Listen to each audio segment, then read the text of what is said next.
Hello everyone, so this is another segment of my rapid fire reviews, which I put out when I am very far behind on the movies, which I tend to be at this time of the year, December, trying to pump out everything and watch everything that I absolutely can, so I have a more definitive and just a bigger list of movies that I can go through when it comes to my top 10 and my recommendations for the year. I just really like to make certain I watch every film that comes out each year. Never succeeded in that, but I was able to knock off 3 more, and the films that I'm going to be reviewing in this rapid fire are Resident Evil, Welcome to Raccoon City, Lamb, and King Richard. So without further ado, let me get into my reviews for these 3 movies. Of course, they're going to be very quick and just kind of brushing over my general feelings about each of the films, my recommendations, and my scores for them. So yes, let's get into it. So I'm going to start this off with Lamb. This is a new A24 film, came out a few months ago, and it is about an Icelandic couple who, they're sheep herders, they're farmers, and one day, one of their sheep give birth to a brand new baby lamb who turns out to be half human, half lamb. So it has almost think of this as like Paddington Bear, just how cute it is and lifelike it is. It can't talk, but it's able to express the emotions that a human can and do a lot of the things that humans can too. And they decide to take this baby in and raise them as they would a son. The wife lost her child in a pregnancy a few years earlier, so she has just a lot of care for this new blessing that comes into their life, but they soon realize that it's not so much a blessing, and there's a curse that kind of comes with this. Someone comes back into their life and just absolutely resents the child, and it just kind of turns into an event that really kind of go to show that you shouldn't take something that's not yours, and there's a lot of questions and factors of insanity that are put into this film that are surrounded by just beautiful, very isolated backdrops that also play into the bit of the insanity and isolation and just taking something that's not yours message that this film kind of conveys. And of course, it's an A24 film, so it really dives into the question of if these events are actually happening, if the people have just become insane due to the isolation and the great grief that they have. And of course, it does get a little weird in its context and its story, but I do find it was a very human story with a great message.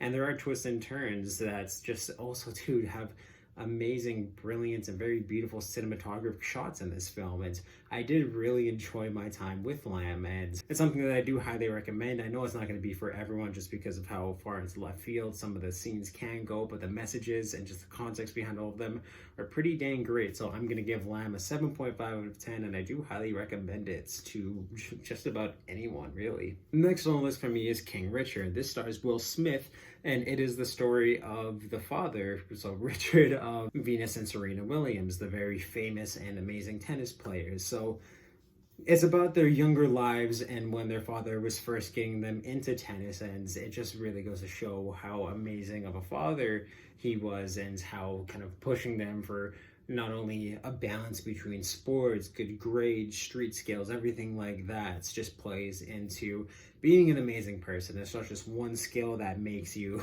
great in what you do, but it's a great story about family and being there for your kids and pushing yourself and your kids out of your comfort zones to achieve greatness, while also being smart and stern and not letting anyone steer you away from who you want to be yourself and what you want to achieve for yourself. It's just a great sports story, a great underdog story too, but they never act or think of themselves as the underdogs in this film, even though everyone in the world is telling them so. That's not the definition of a champion, which Richard says a lot in this film. But it has just really great sports scenes when it comes into the matches of tennis, but just great build-up, amazing music, great cinematography. The tennis matches are filmed in a way that's just very exciting and fun to watch, and it really builds up to these amazing and just exciting moments, even though if you know the history of these matches, which I didn't going into this film, but it just got me really excited whenever they build up to these. And easily one of the best performances that Will Smith has given in his career. He was great and just absolutely fit like a shoe in this role here. He was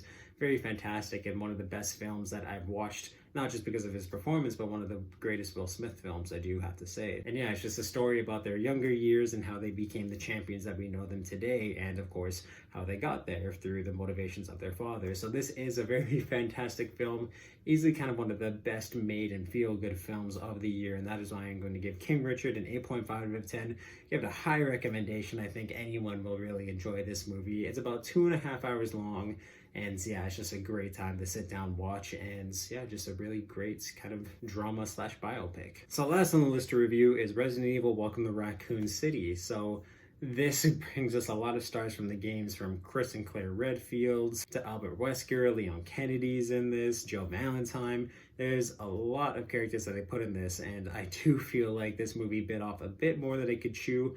It basically tries to tell the story of the first two Resident Evil video games in one 95-minute long film, and where both of those games like start, it takes this movie about 45 minutes to actually get there. So really it's trying to tell that story, or those two stories, in, like I said, 45-50 minutes, and it just doesn't translate well or go over well for them, because there's just way too much ground to cover that they absolutely sprint towards. There's not any great puzzles in the Spencer Mansion, or really any of the great character moments or depth to these characters that we see in the video games. Like, all of them are pretty bland and boring. Leon is just not done great. He's just the complete opposite of how we know him in the games, and yeah, it's just way too much that they tried to cover in this movie that they had no time doing. The trailer of this film definitely made this look worse than I thought it was going to be. It's not as bad as it looked, but it's not good for certain. And yeah, the CGI, especially when it comes to the dogs and the creatures that they put in, is not good. It's pretty damn bad. And same thing too when it comes to just how the direction of this film. Some of the shots are just very wonky. I didn't like the way that they made the zombies in this seem like so lifelike and human, and they draw over the walls, and it's just, yeah, there's too much lore that they skipped over and went way too fast over. It's not Resident Evil when you can't spend times with the characters and the world and seeing how evil truly the Umbrella Corporation is. It's just, like I said, bit off way too much that they could chew, and that's why I'm going to give it a 5 out of 10. I don't even know if I can really recommend it. I definitely can't recommend it to you if you're a fan of the games or you played the games, because they just brush over way too much. And if you haven't, I still don't think this is a great film for you to watch and get into. There's way better zombie content out there that you can find pretty easy. So if you've seen any of these films, please let me know what you thought of them in the comments down below. And yeah, if you like these reviews, you can definitely check out all my other reviews and everything I do on my channel through my playlist down below, and I'll link them on top here. Subscribe and turn a little ringer on if you want to know when I upload new videos. If you want to check out everything I do Twitch or live stream wise, there's a link to that in the bio of this video and on my channel. And in both of those places, there is a link to the Media Mountain, which is my Discord, where we talk about movies, video games, TV, comic books, pretty much everything that's awesome in this world. So you can definitely join that amazing community. That'll make it even more amazing than it is already. And yes, check out these 3 movies, and yeah, just awesome, guys. Can't wait to bring you more reviews to end the year.